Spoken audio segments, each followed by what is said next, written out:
ये कहानी है लक्ष्मी की, जो सेठ बलदेव सहानी के घर की लक्ष्मी थी। लक्ष्मी के 3 भाई थे, जो गांव के साहूकार थे। तीनों के तीनों हट्टे कट्टे और तंदुरुस्त थे, और लक्ष्मी अपने तीनों भाइयों की जान थी। जब लक्ष्मी 18 वर्ष की हुई तो सेठ जी ने लक्ष्मी के विवाह के लिए घर में पंडित जी को बुलाया। यजमान, बिटिया की कुंडली जिस युवक से मिल रही है वो एक बहुत ही साधारण परिवार का है। अरे उससे क्या फर्क पड़ता है, हम तो अपनी बेटी को अपने घर ही रखने वाले हैं। हमें तो घर जमाई चाहिए।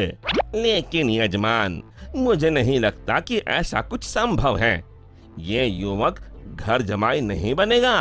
तभी सेठ जी की बेटी सेठ जी के पास आई और उनके कानों में कुछ फुसफुसाई। उसकी बातें सुनकर सेठ जी के चेहरे पर मुस्कान आ गई। ठीक है पंडित जी, आप शादी की बात आगे बढ़ाइए। और फिर कुछ महीनों में लक्ष्मी की शादी एक बहुत ही साधारण युवक विमल से हुई। शुरू शुरू में दोनों की अच्छी बन रही थी और विमल की मां सरिता भी बहुत खुश थी। एक दिन सोते वक्त लक्ष्मी ने विमल से बात की। ना इस घर में ढंग का सोफा है, ना गद्देदार पलंग और ना ही टीवी। ए जी, आप मेरे साथ मेरे पापा के घर चलिए ना, वहाँ सब कुछ है। नहीं लक्ष्मी, अब यही तुम्हारा घर है, तुम्हें इसी घर में रहने की आदत डालनी होगी। उस दिन के बाद लक्ष्मी हर छोटी छोटी बातों पे विमल से झगड़ा किया करती।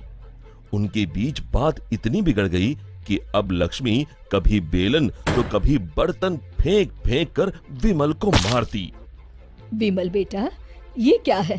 तुम दोनों ऐसे लड़ क्यों रहे हो?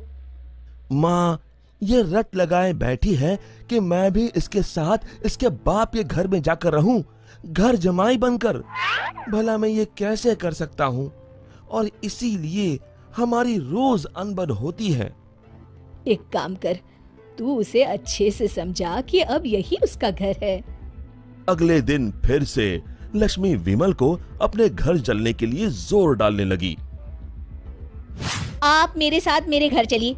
आपको यहाँ गरीबों की तरह जीने की कोई जरूरत नहीं है। मेरे पापा के पास सब कुछ है। मैंने तुम्हें कितनी बार बोला है, मैं घर जमाई नहीं बनना चाहता हूँ। अगर आप खुद से मेरे साथ नहीं चलोगे तो मैं मेरे भाइयों से बोलकर आपको जबरदस्ती यहाँ से उठवा लूंगी। बहू की ये बात सुनकर सरिता को अपने बेटे की चिंता सताने लगी। इसके तीनों भाई तो इतने शक्तिशाली है, मेरे बेटे का क्या हाल होगा? ये मैंने क्या कर दिया? इससे अच्छा तो किसी गरीब की बेटी ब्याह लाती, कम से कम कोई आफत तो नहीं आती। अब सिर्फ बाबा जी ही मेरी मदद कर सकते हैं। सरिता बहुत दूर एक बाबा जी के पास गई और उन्हें अपनी पूरी दुख भरी दास्तान बताई। अब आप ही बताइए बाबा जी, मैं अपने बेटे को बचाने के लिए क्या कर सकती हूँ? ये ताकतवर इंसान ऐसे ही होते हैं, हमेशा निर्बलों को दबाना चाहते हैं। अब सिर्फ गुफा में रहने वाली डायन ही तुम्हारी मदद कर सकती है। सिर्फ वही तुम्हें ताकतवर बना सकती है, जिससे तुम अपने बेटे को बचा सकती हो। बाबा जी, मुझे ये डायन कहाँ मिलेगी? वो उत्तरी दिशा में मिलेगी, लेकिन उससे मिलने से तुम्हारे प्राण भी संकट में आ सकते हैं। अपनी बेटी की जान बचाने के लिए मैं कुछ भी कर सकती हूँ। सरिता उत्तरी दिशा में निकल पड़ी और गुफा तक पहुंचते पहुंचते उसे रात हो गई। कोई है यहाँ? क्या आज एक इंसान यहाँ खुद चलकर आया है? वो भी मेरा खाना बनने।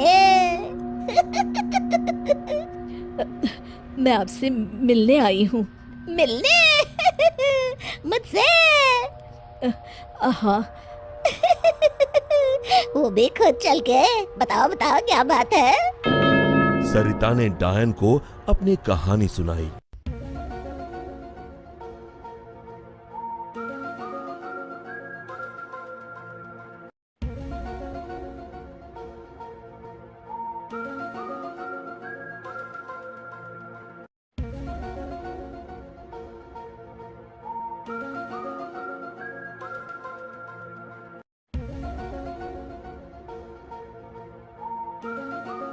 उपाय तो है, लेकिन बहुत कठिन है। मैं अपने बेटे को बचाने के लिए कुछ भी कर लूंगी। तुम्हें मेरा श्राप अपने ऊपर लेना होगा, जिससे मेरी सारी शक्तियाँ तुम में आ जाएंगी। तब मैं आजाद हो जाऊंगी और तुम डायन बनके यहीं गुफा में रहोगी और ना ही सूरज की रोशनी में निकल सकोगी बाहर, क्योंकि डायन की शक्तियाँ सिर्फ रात को ही काम करती हैं। क्या तुम्हें ये मंजूर है? विमल को बचाने के लिए अगर मुझे डायन भी बनना पड़े तो मंजूर है। डायन ने कुछ जादू किया और डायन की सारी शक्तियां सरिता में चली गईं और अब डायन आजाद होकर एक औरत बन गई और सरिता डायन बन गई। यहां पूरा दिन हो गया था। विमल ने गांव में जाकर मां को ढूंढा, लेकिन मां कहीं नहीं मिली। रात को वो घर पहुंचा, तभी लक्ष्मी उस पर बरस गई। ये सब सरिता अपनी शक्तियों से देख रही थी और उसी समय सरिता डायन के रूप में वहां पहुंची। सरिता को डायन के रूप में देखकर उसके पैरों से मानो जमीन खिसक गई। सरिता जोर जोर से हंसने लगी।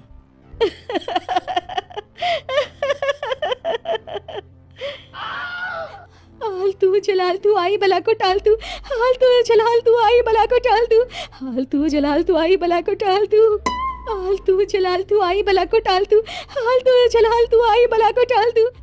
जैसे तैसे रात को लक्ष्मी सो गई और सुबह होते ही अभी अपने भाइयों को बताती हूँ कि आपने मुझे बेलन से मारा। लक्ष्मी दरवाजे से पांव बाहर डाल ही रही थी कि सरिता ने अपने हाथ लंबे कर लक्ष्मी के पांव पकड़ लिए। अब तुम इस चौखट के बाहर बिल्कुल नहीं जाओगी। एक बार फिर से लक्ष्मी बेहोश हो गई। अब जब भी लक्ष्मी कुछ बेतुका करने जाती थी, सरिता बीच में आकर अपने बेटे को बचा लेती और बेचारी लक्ष्मी डायन से डरकर घर के कोने में दुबक कर बैठी रहती।